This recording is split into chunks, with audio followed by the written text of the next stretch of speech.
بسم اللہ الرحمن الرحیم۔ یہ نعمت ہے اور انسان ہیلپ لیس ہے، ڈپینڈنٹ ہے، اور نہ فقط اپنے کاموں میں بلکہ اپنے وجود میں بھی ہیلپ لیس ہے۔ اس کا وجود بھی خدا کی مدد، خدا کے بغیر ممکن نہیں ہے۔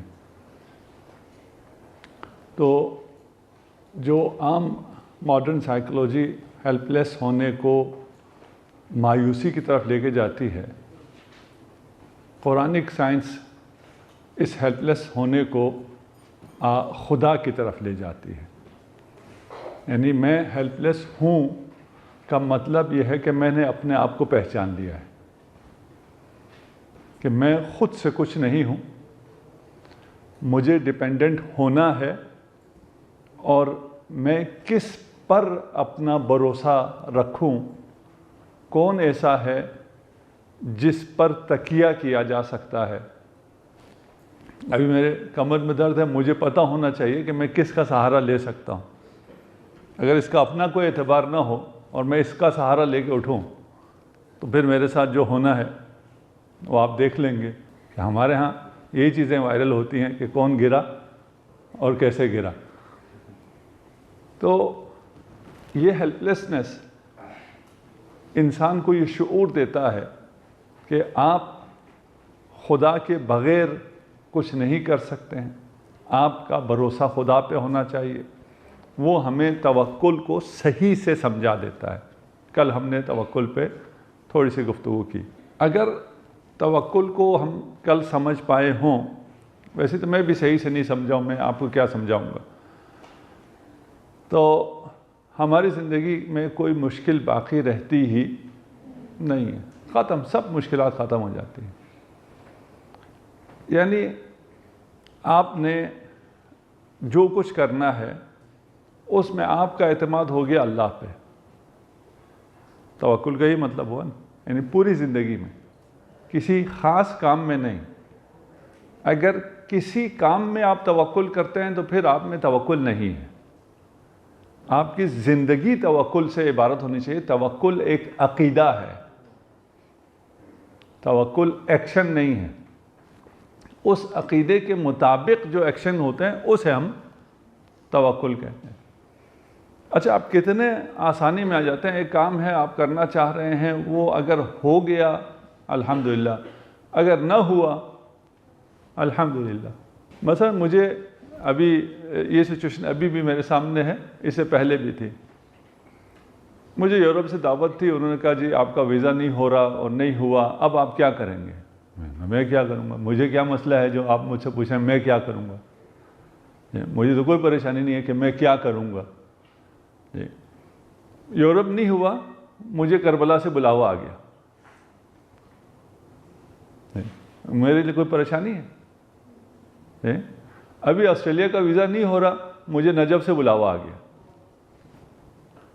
مجھے کوئی پریشانی ہے کہ میرا ویزا ہو رہا ہے نہیں ہو رہا؟ وہ دوست جو کام کر رہے ہیں وہ بیچارے وہاں سے دعائیں کرتے ہیں، سب کرتے ہیں، اور ان کے کہنے پہ مجھے یاد آتا ہے اچھا یہ کوئی میری ایسی کوئی مشکل بھی ہے جس کے لیے کوئی دعا بھی کرنی تھی، تو ان کے لیے دعا کرتا ہوں، اس کے لیے دعا نہیں کرتا کہ میرا کوئی ویزا ہو جائے۔ توکل اگر سمجھ میں آئے، ہم تو کچھ بھی نہیں ہیں، ہم ڈیپینڈنٹ ہیں۔ یہ اگر سمجھ میں آ گیا تو آپ فنا فی اللہ ہو جائیں گے۔ اگر توکل سمجھ میں آ گیا تو آپ کس منزل پہ ہیں؟ فنا فی اللہ کی منزل، وہاں پھر کوئی مشکل ہی نہیں ہے۔ ایوب تم نے صبر کیا یا ہم نے تمہیں صبر دیا؟ اگر ہم نے دیا تو اب بھی دے دیں گے، اس سٹیج پہ بھی ہم دے رہے ہیں نا، تمہیں کیا پریشانی ہے؟ ابھی یہ بلاسٹ ہوا، خدا ان شہداء کو، شہداء کربلا کے ساتھ محشور فرمائے اور زخمیوں کو شفاء عاجل عنایت فرمائے۔ ہم گئے، شہداء کے گھروں میں بھی گئے، زخمیوں کے پاس بھی گئے۔ قسم کھا کے کہتا ہوں کہ 1000 صفحے کی کتاب پڑھنے سے آپ کو صبر، بشارت، شکر اتنا سمجھ میں نہیں آئے گا جتنا ان کو دیکھ کے سمجھ میں آتا۔ قرآن میں کہا ہے نا کہ صابرین کو بشارت ہے، ان کو صبر آ سکتا ہی نہیں تھا اگر خدا نے نہ دیا ہوتا۔ ایک آدمی خود زخمی ہے اور اس کا اکلوتا جوان بیٹا شہید ہو گیا ہے، وہ صابر ہے، وہ مسکرا رہا ہے، اس کی اپنی حالت ایسی نہیں ہے کہ وہ مسکرا سکے، اس پہ یہ داغ کہ اس کا جوان بیٹا چلا گیا اور اکلوتا، کیسے مسکرا سکتا ہے، کیسے صبر کر سکتا ہے؟ یہ وہ صبر کر رہا ہے یا خدا اسے صبر دے رہا ہے؟ وَبَشِّرُ الَّذِينَ صَبَرُوا، یہ آیت آپ جتنی مرضی تفسیریں پڑھ لیں، اس سے اس طرح آپ کو یہ سمجھ میں نہیں آتا جب ایک شہید کے والد کو دیکھ کے آپ کو یہ سمجھ میں آتا ہے۔ توکل اگر سمجھ میں آئے تو ہم تو کچھ بھی نہیں ہیں، ہم ڈیپینڈنٹ ہیں، یہ اگر سمجھ میں آ گیا تو آپ فنا فی اللہ ہو جائیں گے۔ اگر توکل سمجھ میں آ گیا تو آپ کس منزل پہ ہیں؟ فنا فی اللہ کی منزل، وہاں پھر کوئی مشکل ہی نہیں ہے۔ ایوب تم نے صبر کیا یا ہم نے تمہیں صبر دیا؟ اگر ہم نے دیا تو اب بھی دے دیں گے، اس سٹیج پہ بھی ہم دے رہے ہیں نا، تمہیں کیا پریشانی ہے؟ ابھی یہ بلاسٹ ہوا، خدا ان شہداء کو، شہداء کربلا کے ساتھ محشور فرمائے اور زخمیوں کو شفاء عاجل عنایت فرمائے۔ ہم گئے، شہداء کے گھروں میں بھی گئے، زخمیوں کے پاس بھی گئے۔ قسم کھا کے کہتا ہوں کہ 1000 صفحے کی کتاب پڑھنے سے آپ کو صبر، بشارت، شکر اتنا سمجھ میں نہیں آئے گا جتنا ان کو دیکھ کے سمجھ میں آتا۔ قرآن میں کہا ہے نا کہ صابرین کو بشارت ہے، ان کو صبر آ سکتا ہی نہیں تھا اگر خدا نے نہ دیا ہوتا۔ کس پہ توکل ہونا چاہیے؟ علی الحی الذی لا یموت، وہ زندہ جس کو موت نہیں آتی، ہمیشہ ہے، ہمیشہ آپ کے لیے ہے۔ وَسَبِّحْ بِحَمْدِهِ وَكَفَى بِهِ بِذُنُوبِ عِبَادِهِ خَبِيرًا۔ آپ کے گناہوں کے لیے اسے کوئی کیمرے لگانے کی ضرورت نہیں ہے، کمپیوٹر رکھنے کی ضرورت نہیں ہے، وہ خود کافی ہے۔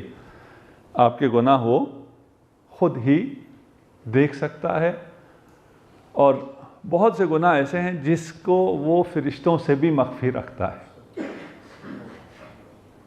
کہ شاید یہ واپس آ جائے۔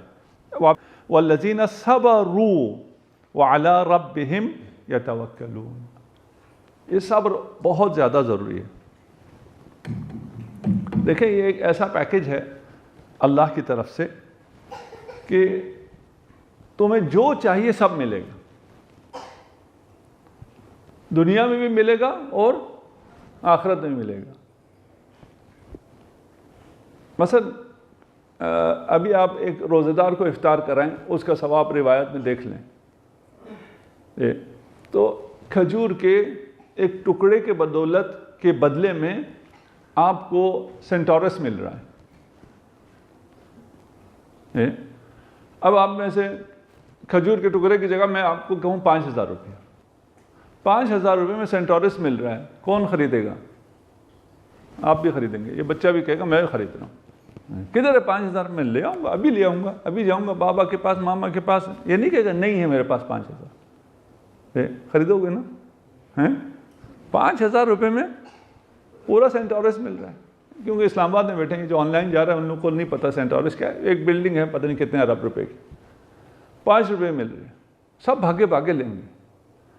ایک روزے دار کو افطار کرنا، روزے دار جو ہے وہ آپ کی والدہ ہی کیوں نہ ہو، آپ کا بھائی ہی کیوں نہ ہو، کوئی ضروری نہیں کوئی فقیر کو ڈھونڈ کے لائے، نہیں، اپنے گھر میں کسی کو افطار کرا، خدا آپ کو آزمائے گا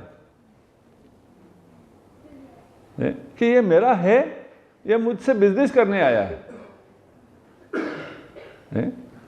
بزنس کرنے کے لیے سب تیار ہے نا، اس کو تو کوئی کافر ہے، مومن ہے، فلان ہے، خدا ہے، غیر خدا، اس کو کیا ربط ہے، اسے تو پیسے چاہیے۔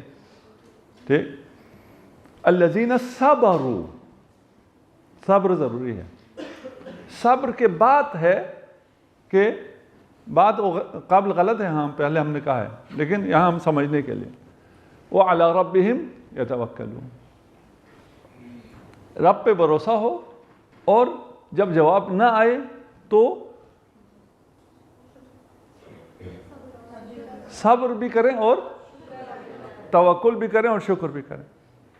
بنی اسرائیل جب حضرت موسیٰ کے ساتھ جا رہے تھے اور وہ بالکل ٹریپ ہو گیا، آگے سمندر ہے، پیچھے لشکر کا سمندر ہے، اِنَّا لَمُدْرِكُونَ، ہم تو پھنس گئے، ہم تو مارے گئے، وہ سب یہی نظر آتا نا۔ اس سے پہلے جب تک بھاگ رہے تھے خدا پہ بھروسہ تھا، اور خدا کے بھروسے پر اور حضرت موسیٰ پر ایمان کے نتیجے میں ہی بھاگے تھے، لیکن ایک مرحلہ ایسا آ گیا، کہا نہیں اب تو ختم ہو گیا۔ حضرت موسیٰ نے کیا کہا؟ جی ہاں، اس سے پہلے، ہاں جی، حفاظ کدھر گیا؟ آیات استعمال کریں۔ کلا، جب لوگوں نے کہا ہم پھنس گئے تو حضرت موسیٰ نے کہا ہرگز نہیں، ٹھیک ہے نا، ہرگز نہیں، کہاں جائیں گے؟ راستہ کہاں ہے؟ نہ پیچھے جا سکتے نہ آگے جا سکتے ہیں۔ کیا جواب دیا؟ میں دریا شق کروں گا،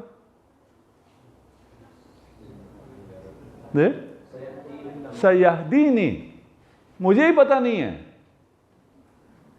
راستہ مجھے بھی نہیں دکھ رہا، لیکن اللہ میرے ساتھ ہے، ابھی راستہ دکھا دے گا، پریشانی کس کی ہے؟ جہاں کوئی راستہ نہیں ہے وہاں توکل کیا ہے؟ دکھا دے گا نا، اللہ میرے ساتھ ہے نا۔ ان ربی معی، اللہ میرے ساتھ ہے، تو راستہ کہاں ہے؟ اللہ ساتھ ہے تو سیہدینی، جلدی کس بات کی؟ پہنچ گئے، ان کے پہنچنے سے پہلے راستہ آ جائے گا۔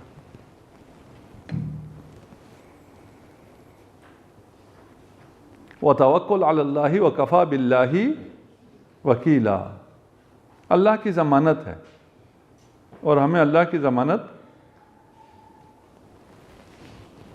پہ بھروسہ نہیں ہے۔ الہی کفا بی عزن ان اکون لکا عبدا، یہ آپ کو سب آتی ہے۔ اچھا ایک کام کریں، ایک دعا ہے، دعائے ابی حمزہ صومالی، وہ ڈاؤن لوڈ کریں اور اسے پڑھیں۔ ایک لمبی دعا ہے، لمبی دعا دیکھیں گھبرائیں نہیں، جتنا پڑھ سکتے ہیں اتنا پڑھیں۔ اچھا ہم ابھی جہاں ہیں، میں اپنی بات کروں، یہاں سے ہم کیا کریں؟ خدا پہ توکل کرنا ہے اور خدا پہ بھروسہ کریں تو فنا فی اللہ کی منزل ہے، سب کچھ ہے، یہ سب سمجھ میں تو آ گیا، سننے میں تو بہت اچھا ہے۔ میں کہاں فنا فی اللہ؟ کہاں؟ میرے یہ جو گناہ ہیں ان سب کے ساتھ میں کہاں جاؤں گا؟ میرے لیے اگلا قدم کیا ہے؟ جی کیا ہے میرے لیے اگلا قدم؟ صبر اور شکر۔ وہی، میں صبر اور شکر کرنے کے لائق نہیں ہوں، آپ کے لیے تو ہے، یہ آپ کے لیے صبر ہے، شکر ہے، آپ اس لائق ہیں، میں ابھی اس مرحلے پہ ہی نہیں ہوں، میں کہاں جاؤں؟ ٹھیک ہے نا، میرے لیے پہلا سٹیپ توبہ ہے۔ ٹھیک، دعا ابی حمزہ صومالی کس نے پڑھی ہوئی ہے؟ پہلا جملہ یا پہلا لفظ کیا ہے اس کا؟ جی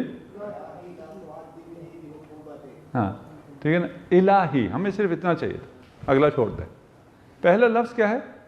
الہی، ٹھیک ہے نا، شروع ہو رہا ہے دعا، اور دعا کے بالکل شروع میں الہی۔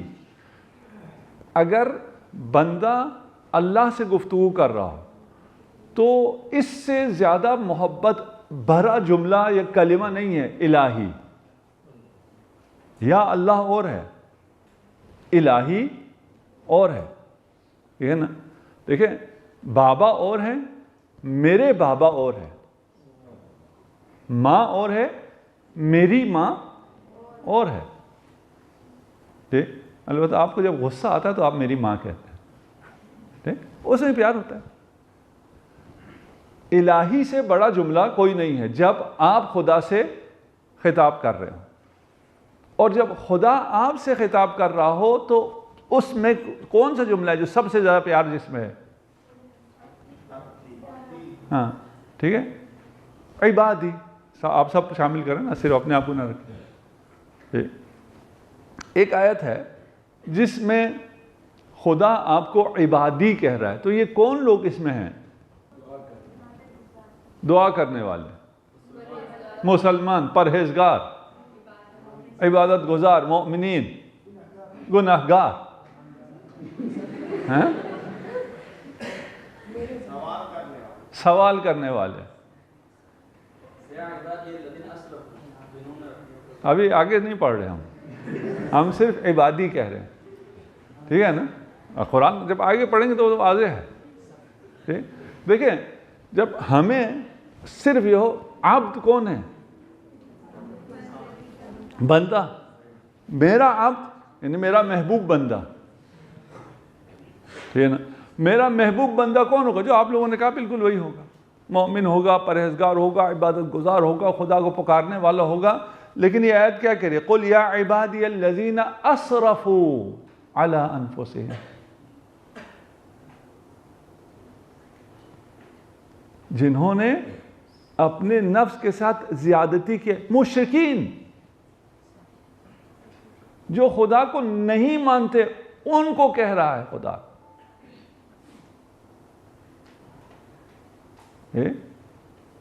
یا عبادی الذین، کتنا پیار ہے اللہ کا۔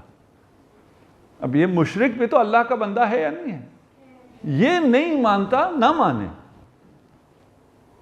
ضروری نہیں ہے کہ یہ مانے گا تو خدا اس کا رب ہوگا، نہیں، خدا اس کو بھی اسی طرح پالتا ہے، آپ سے اچھا اس کو پالتا ہے۔ قُلْ يَا عِبَادِيَ الَّذِينَ أَسْرَفُوا عَلَىٰ أَنفُسِهِمْ لَا کیا تقنطوا، کیا مطلب ہوا؟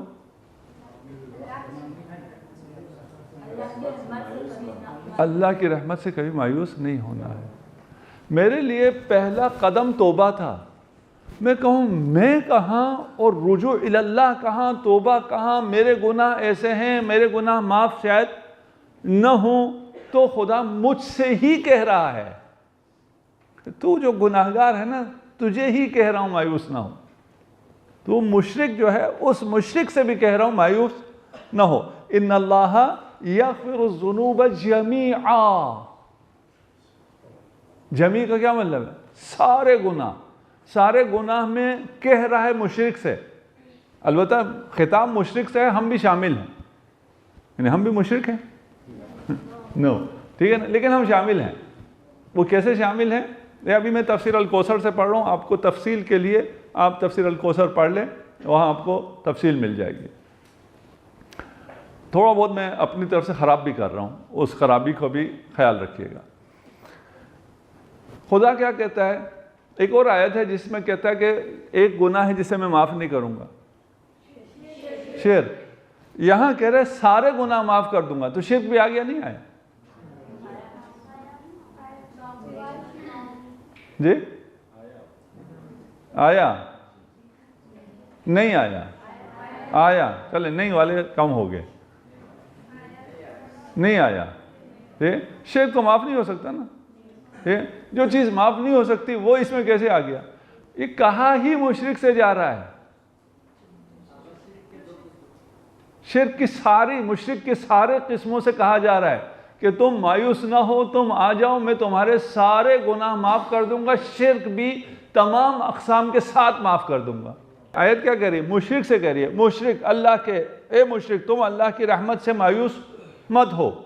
یہ بھی اے مشرک نہیں کہا نا، اے میرے بندے تم میری رحمت سے مایوس نہ ہو، میں تمہارے سارے گناہ معاف کر دوں گا۔